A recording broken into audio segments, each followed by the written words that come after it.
Hello everyone! So for today's video nga is mag-general cleaning ang person. So ang ginawa is tinanggal ko itong mga bag dito sa ibabaw ng aking cabinet. Kasi ito ay mga naka-stock na dito. Ipagpapalitin ko nga pala ito tsaka yung cabinet na hiningi ko kay nanay. Inayos kasi yung kwarto ng isa niyang anak kaya hiningi ko yung cabinet kasi sayang naman kung itatapon na. Kaya sinalo ko na. So ang ginawa ko nga pala dyan is tinanggalan ko na muna ng laman itong cabinet na malaki dahil itutulak ko nga lang pala papunta doon sa kabilang kwarto. Sasabay ko na rin nga palang linisan yun dahil ako lang mag-isa dito. Pinaalis na sa bahay ni madam yung isang kasama ko. So ayan, tinulak-tulak ko na nga pala yan papunta doon sa kabilang kwarto. Sayang nga lang kung malapit dito yung bahay namin baka madami na ding gamit. Madami naman gamit yung bahay namin pero ang ibig kong sabihin is sana na ipapadala ko doon yung mga gamit na itinatapon na dito. Ang gaganda pa kasi tapos itatapon lang. Hindi naman siya pwedeng ipadala sa cargo kasi malalaki na. So mga nagsasabi dyan na yakadiri, sinasalo pa itatapon na nga, sinasalo pa luma na. Para sabihin ko po sa inyo, ang mga OFW is hindi yan nadidiri sa mga ganyang bagay dahil unang-una hindi naman po yan madumi. Pangalawa, mas okay pa po yung nagsasalo ng gamit kaysa yung nagnanakaw ka. Mas maganda yung binibigay kaysa yung kukunin mo na lang.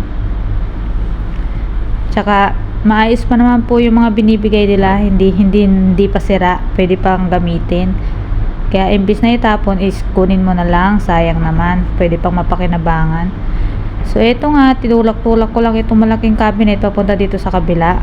Tapos yung isang cabinet na maliit na nahingi ko kay nanay is dadaling ko naman doon sa aking kwarto.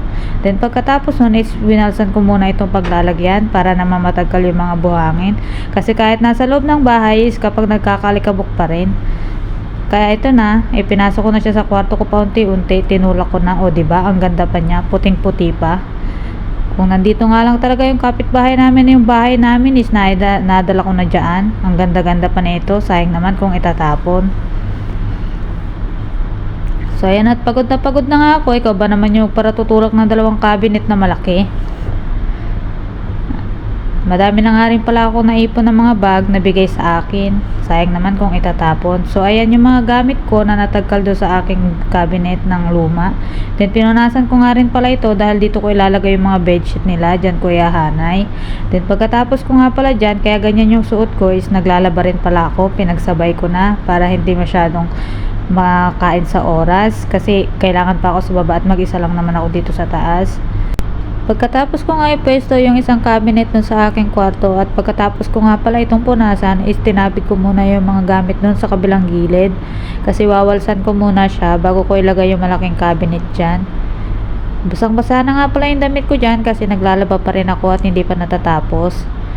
Pasaglit-saglit lang ako kasi naglalaba habang naglilinis. So tinulak ko na nga dito papunta sa gilid itong malaking cabinet.